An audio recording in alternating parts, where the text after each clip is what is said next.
What's going on, everybody? 2011 is almost over. It's already December 8th, and what I'm going to do is, in my opinion, of course, is going to go through the best and worst pay-per-views of the year. I only have a couple that I want to go over. Not everybody. I think I just excluded one or two, and since TLC hasn't happened yet, I'm just going to go ahead and go without that because I'm working that day, and I'm not going to be able to see it. So, yeah, anyway, here we go.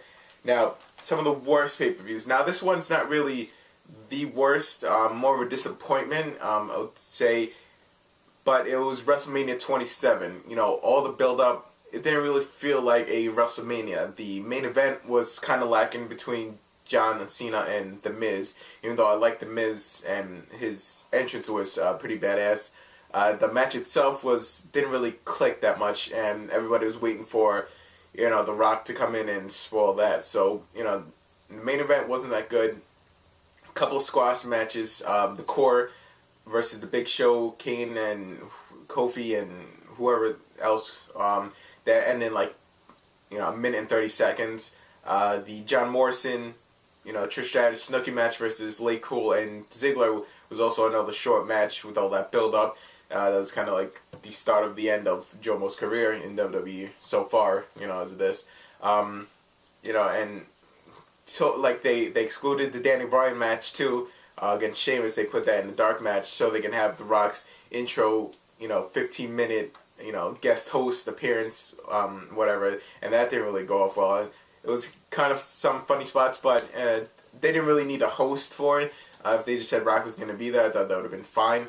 Overall, the only good matches were Triple H and Undertaker's match and Randy Orton and CM Punk's match. So, overall, there was more slight negatives than positives, so I was going to put that as, you know, one of the lackluster pay-per-views of the year. Now, next up is Hell in a Cell.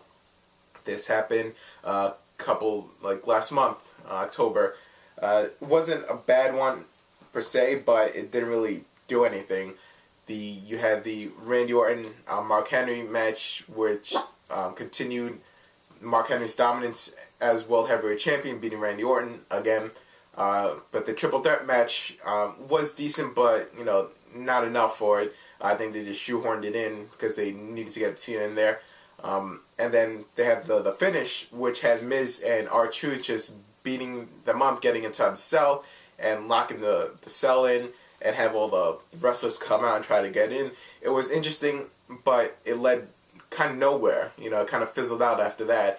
I don't think they were even on the Raw the next night. So there was a storyline that could have had, you know, been something, but it just fizzled out and another failed, you know, storyline. So Hell in a Cell, not one of their best ones. Let's see. The next two ones are probably the worst. One was Over the Limit back in June, or whatever. It wasn't really nothing special. Let's see what the match is there. Ezekiel Jackson getting released from the Core, and he had this feud with Wade Barrett. Sin Cara versus Chavo match, which kind of fell apart towards the end. Wasn't really, you know, that was to showcase Sin Cara's abilities, but, you know, another failed attempt. And Sin Cara, you know, as a character, really, you know, messed up and failed this whole run. But I'll get that into some other time. Oh, the ending of the Michael Cole and King feud with the Kiss My Foot match. Thank God that finally ended, because that went on, you know, more than it should have. It should have ended at WrestleMania, but it went on 2 more pay-per-views, and that was painful. And then the final match, the main event, was the I Quit match between John Cena and The Miz, which we all know John Cena was not going to lose that match because that's his character, and they're, you know, not going to change it up at all. But they kind of did it with the voice recording, with Cena saying I quit, copying the original I Quit match between Mankind and The Rock. But, you know, they reversed it, led into that whole story between Miz and A-Rai, you know, breaking apart. And then after 20 minutes of getting beat down, Super Cena comes back and makes Miz say I quit in like less than 30 seconds. So, you know, that was the pay-per-view, and that's probably why nobody bought it. I don't know buy rates, but that was a pretty bad pay-per-view on that. Predictable, main event. So there you go, over the limit. And probably my least favorite of the year, because I was looking forward to it most when I heard about it. It was taking over a Fatal 4-Way in June. Was Capital Punishment. Took place in Washington, D.C. The whole card was pretty much pointless. No build-ups to feuds. We had Wade Barrett versus Ezekiel Jackson for the IC champion. Because that, was kind of, that rivalry never got going either. Wade Barrett's a tremendous wrestler and a talker. I just don't see Zeke as, any type of good wrestler. Christian loses again to Randy Orton. That's when they had their feuds throughout the summer. Match after match, they'll, put on spectacular matches, but it sucked that Christian had to lose the majority of the time and then decrease thereafter. A-Rod versus The Miz, that feud went nowhere too. A-Rod got the win and kind of fizzled out from there. And A-Rod got a U.S. title shot a few months after. I don't remember when, but we haven't seen him on TV for the longest time anyway. So, that's another storyline that went nowhere. Dolph versus Kofi for the U.S. Championship for the 10,000th time in the past year. Earlier it was for the IC Championship on SmackDown, and now it's for the U.S. title. So, they're both good wrestlers. Dolph is, a breakout star, but that was like so many times that they wrestled. So whatever. Let's see what else. And they shoehorned in that match between Evan Bourne and Jack Swagger when everyone. Then for the main event, we have the newly turned heel, R-Truth, who is just getting him to be relevant again. He turned on Jomo a couple months ago for messing up his Extreme Rules opportunity. Then he turned heel. He went crazy. He got fun. That's you always love the crazy heel types. And then they put him in a heavyweight WWE Championship match against John Cena, which nobody knows that had a chance that he was going to win.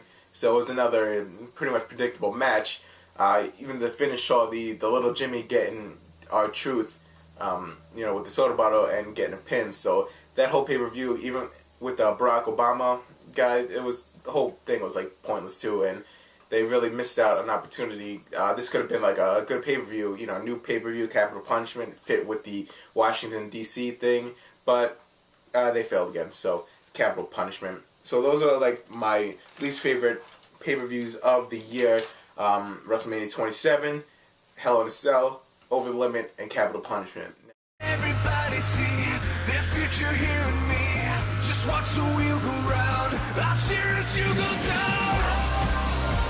You're only smoke and mirrors. You're only smoke and mirrors. You're only smoke and mirrors. You're only smoke and mirrors to me.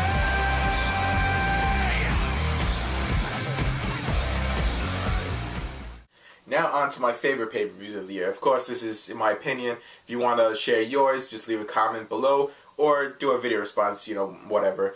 But first pay-per-view started out this year, January 2011, was the Royal Rumble. Now, I liked it because Royal Rumbles are one of my favorite pay-per-views, the 30-man Royal Rumble. Always great surprises and just great energy. And it's the start of the road to WrestleMania.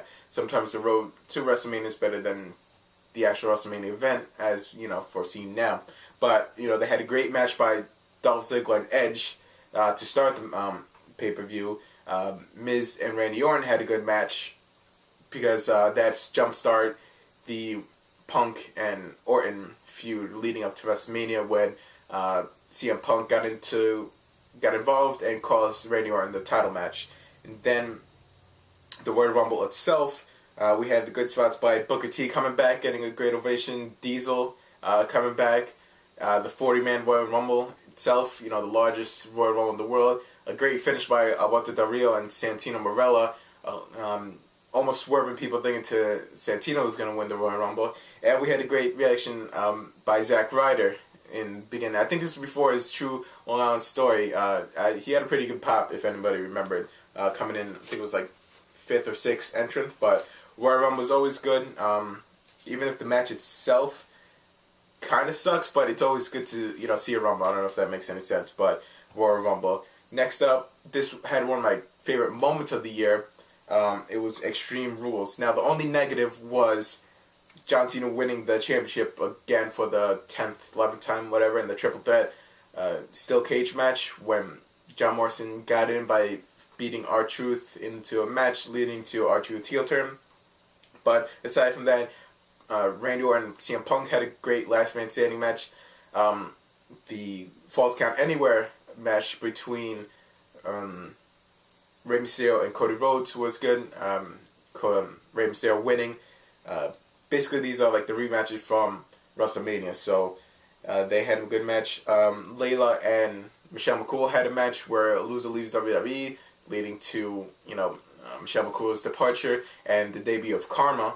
So, too bad that didn't really. She got pregnant and she had to leave. So, you know, that's postponed a year pretty much. And then we had Christian beating Alberto Del Rio in the ladder match for the World Heavyweight Championship.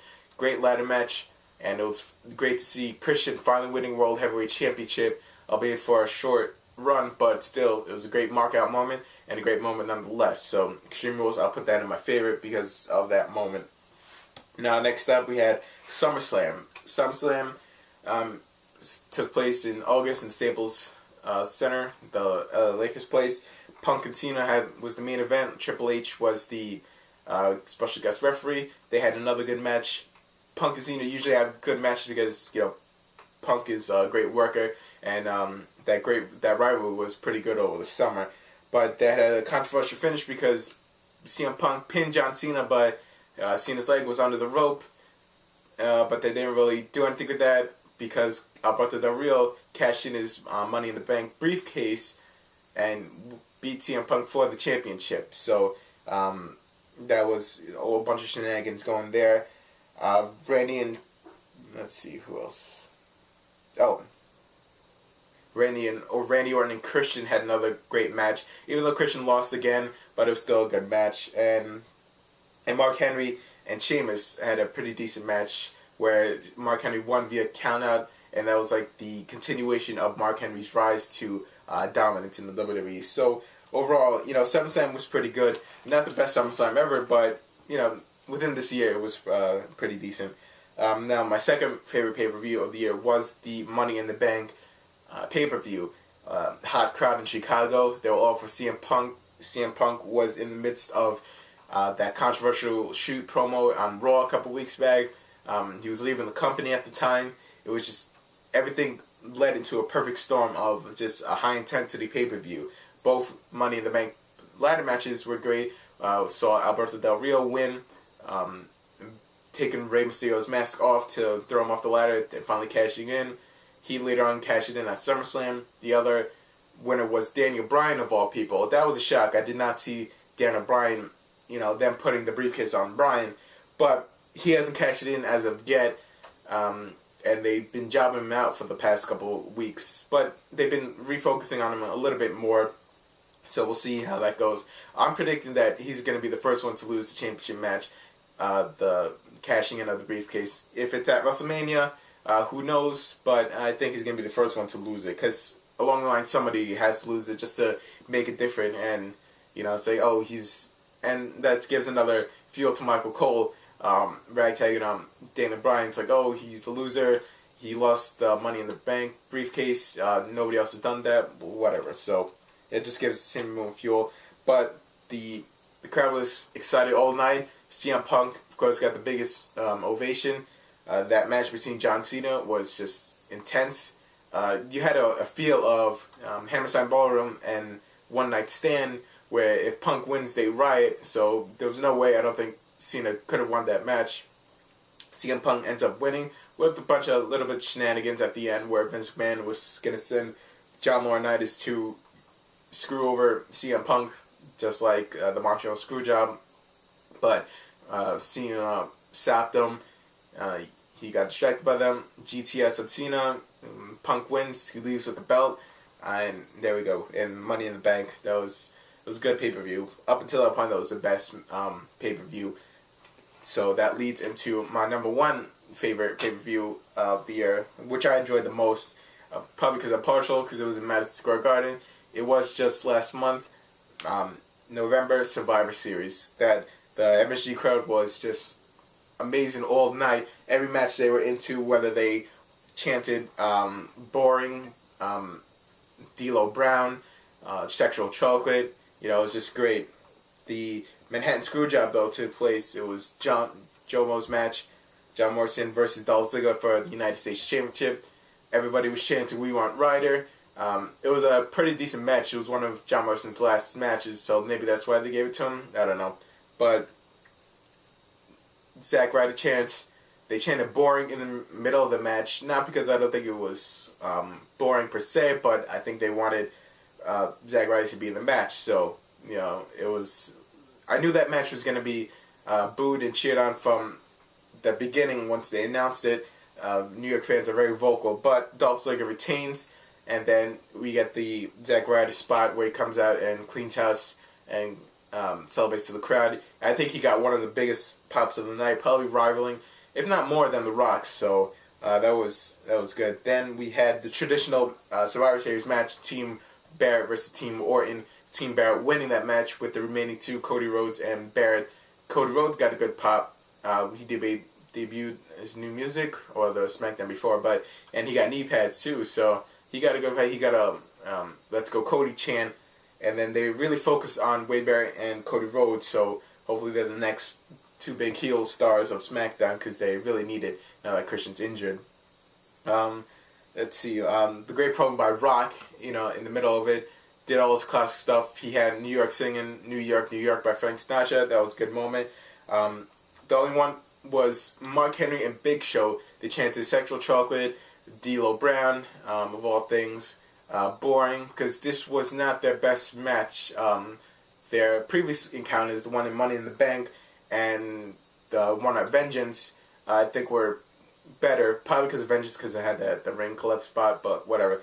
It wasn't their best match, but Mark Henry wins by DQ, giving him a low blow, Big Show, and then Big Show getting infuriated and knocks him out and lays him out. Then the crowd chanted Daniel Bryan to come in.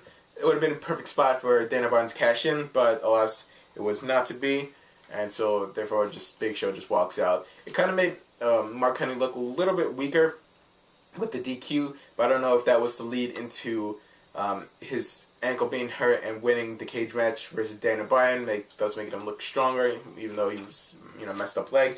I don't know if there was, great storytelling or just, stupid booking, but whatever.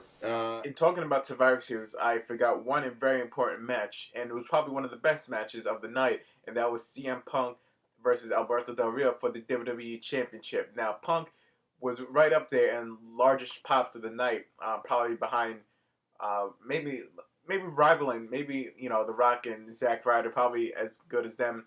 The crowd was, all for CM Punk. They were chanting "ice cream bars." He was loving that. They even had a Colt Cabana chant.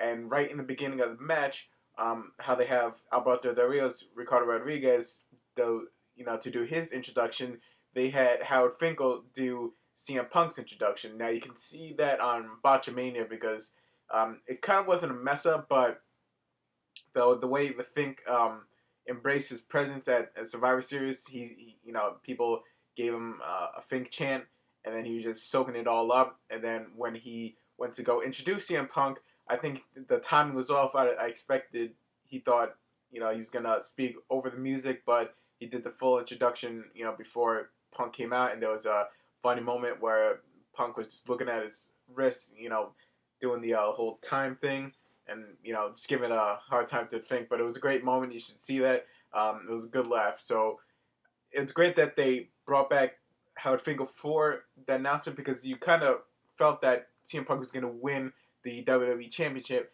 because when there's a new champion, Howard Finkel does the announcement for the new champion, that new WWE champion. That's it's a great moment, and I always love that when a new champion gets crowned. But the match itself was superb. Alberto Del Rio and CM Punk are two great wrestlers, so they had a great match, and ending in CM Punk going for the elbow before it finished, getting a Randy Savage pop, and then ending with an Anaconda Vice making Alberto Del Rio tap out. Now the thing that's funny about Del Rio, his finishing move is the cross arm breaker, but he's hasn't made anybody really tap out for the championship.